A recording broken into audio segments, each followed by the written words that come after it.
ولكن قبل ذلك سنمر للتطرق للأسماء في حراسة المرمى.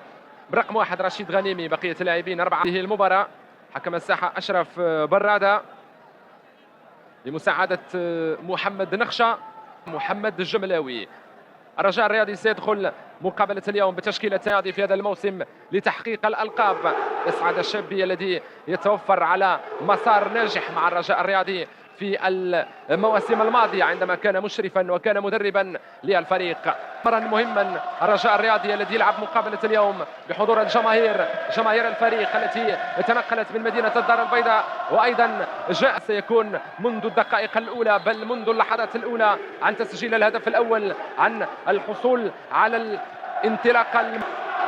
البحث طبعا والاعتماد سيكون بشكل كبير على رأس الحربة علي الحراق. العديد من التجارب في أوروبا وأيضا في القارة الإفريقية. هنا سعيد شيبا الدولي المغربي السابق من المدربين المتألقين الذي أكد على الإمكانيات الممتازة التي يتوفر عليها في مختلف التجارب التي كان حاضر في المنافسات الافريقيه. هنا فرصه، محاوله، امكانيه المرور، امكانيه المراوغه، لكن التدخل في الوقت المناسب من عبد الصمد ماهر. بحث عن علي، بحث عن الحراق. عدد منهم للفريق من اجل بناء فريق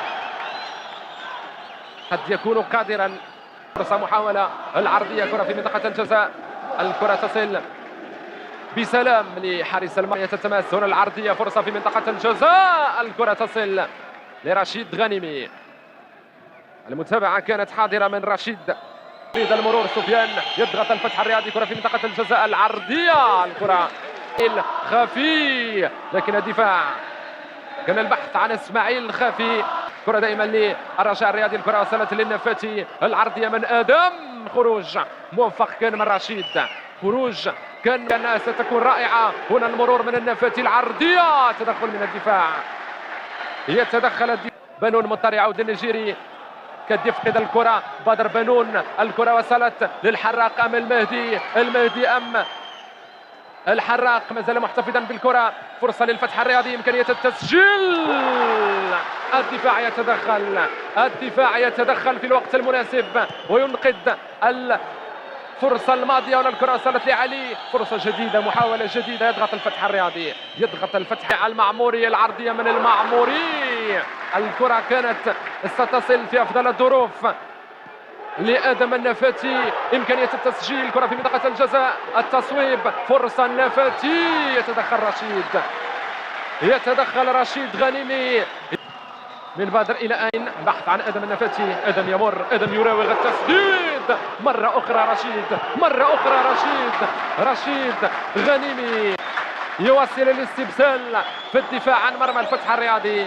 أنقذ الفريق من عدد كبير من الفرص. هنا تسديدة كانت ذكية، كانت ذكية وكانت قوية وكانت في النتيجة. هنا فرصة للفتح الرياضي الذي كان قريبا من التسجيل، كان قريبا من الوصول للمرمى، يضغط، يواصل الضغط. هنا التصويب، الكرة وصلت مقابلة الجيش الملكي الاتحاد الرياضي يعقوب المنصور.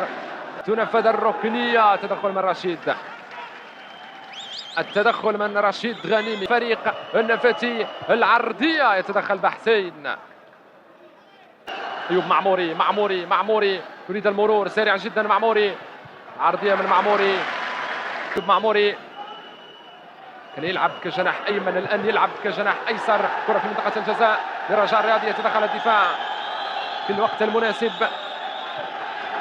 بعد ذلك هنا محاولة، فرصة للفتح الرياضي الذي سيبحث عن الرد، تراجع للدفاع في آخر 10 دقائق. تنفذ الكرة ثابتة، بدر بنون بالمرصاد لكل الكرات، بالمرصاد واللقطة أمامكم. القرار النهائي سيكون لأشرف برادة. القرار الأول يتوجه لشاشة الفار، يتوجه لشاشة الفار لمتابعة اللقطة وللتأكد مما حدث. اللقطة أمامكم، هنا الكرة وصلت لخافي، تدخل كان بهذه الطريقة،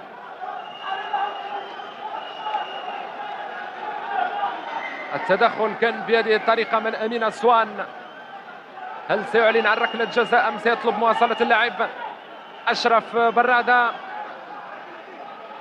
طبعا الحكم سيأخذ الوقت الكافي، لن يتسرع، سيأخذ الوقت الكافي، سيتابع وسيعيد المتابعة، سيتأكد وسيعيد التأكد. هنا أشرف برادة سيعلن عن القرار النهائي. هل سيعلن عن ركلة جزاء أم سيطلب مواصلة الفريق لجماهير الفريق التي تنتظر الهدف الأول؟ من الذي سيتولى مهمة التنفيذ؟ بدر بنون. بدر بنون هو الذي سيتولى مهمة تنفيذ ركلة الجزاء في الوقت البدل الضائع. هل سيتمكن الرجاء الرياضي من تسجيل الهدف الأول أم سينجح رشيد غنيمي في إنقاذ الفتح الرياضي من هدف محقق؟ سننتظر، سنتابع. الذي يتحمل المسؤولية في هذه اللحظات في مواجهة رشيد غنيمي، في مواجهة حارس المرمى رشيد النفاتي أم رشيد غنيمي أم آدم؟ لمن سيكون التألق ولمن سيكون التفوق في لحظات مهمة جدا، في لحظات مهمة جدا قد تحدد مصير المباراة. آدم النفاتي يستعد، الضوء الأخضر، رشيد جول جول جول جول جول جول. آدم النفاتي يسكن الكرة الشباك متفوقا على غنيمي، مسجلا أول أهداف الرجاء الرياضي في هذا الموسم. الكرة ضائع في هذا الشوط. هنا التنفيذ بطريقة رائعة من آدم النفاتي، كانت المتابعة من رشيد غنيمي. كنية تدخل من الدفاع، كرة عادت من جديد دائما للاعبي الرجاء الرياضي. كرة عادت من جديد دائما للاعبي الرجاء الرياضي. صابر بوغرين، التمرير في منطقة الجزاء، يتدخل أو بالبحث عن الهدف الثاني، الهدف الذي سينهي كل الأمال، كل الحظوظ بالنسبة للفتح الرياضي في العودة في النتيجة. نفذ الركنية، العودة لصابر، العرضية، ما زالت الفرصة. جول جول جول جول جول، الهدف الثاني جول عبد الله خفيفي. هنا العرضية، بدر بنون، الكرة اصطدمت بلاعب الرجاء الرياضي، بعد ذلك وصلت لعبد الله خفيفي الذي ينجح في تسجيل الهدف الثاني للرجاء الرياضي. تصبح النتيجة هدفان 2 دون رد.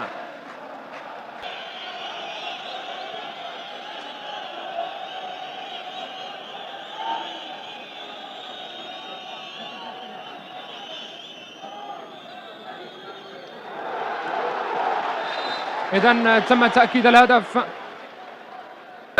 التزي إمكانية التسجيل، موزيس في منطقة الجزاء دائما للفتح الرياضي. التصويب، تسديدة خارج الملعب من أمين أسوان.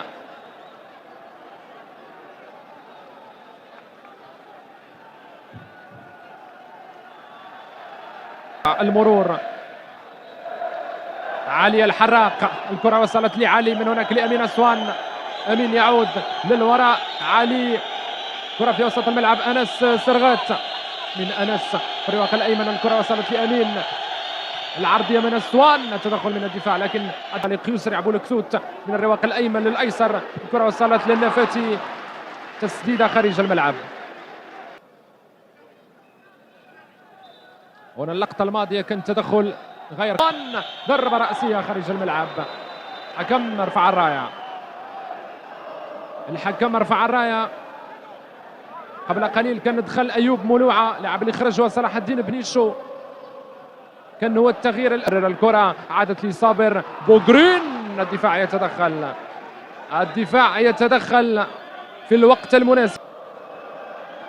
فرصة للفتح الرياضي، تمرير دائما للاعبي الفتح الرياضي الذين يضغطون، يبحثون، قد ينجحون، قد يتمكنون من التسجيل الأهداف لتحقيق أفضل بداية قد تتمناها الجماهير. هنا فرصة يقترب الفريق من التسجيل. آدم النفاتي في منطقة الجزاء، لكن الدفاع يتدخل في آخر لحظة. عودة لشعيب فدي، يسرع شعيب، التدخل من موزيس، لكن الفرصة متواصلة مستمرة. العودة لمهدي، ملعب أدم النفاتي التمرير، الكرة تصل لرشيد غنيمي. هنا تمرير العودة، إمكانية التصويب من داخل منطقة الجزاء.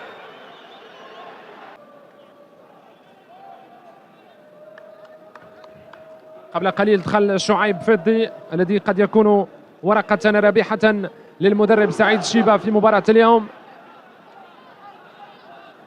لكن شعيب فضي يجب استلام الكرة من يوسف بالعماري.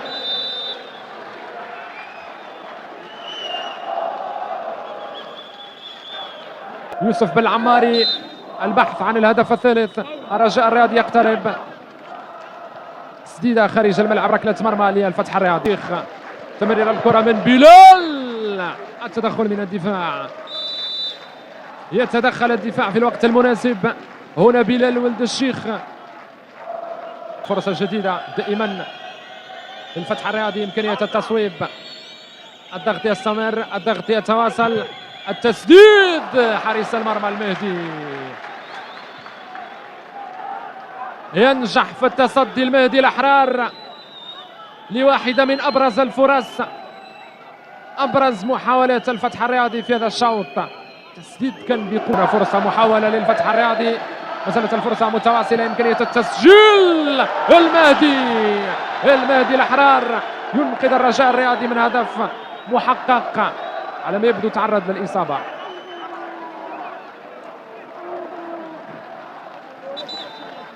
التأكد من اللقطة الماضية.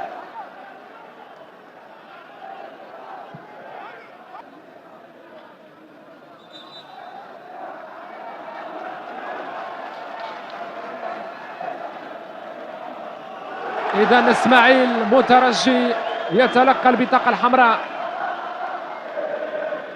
البطاقة الحمراء، يسدد بل يمرر في منطقة الجزاء، لكن التدخل كان من رشيد غنيمي.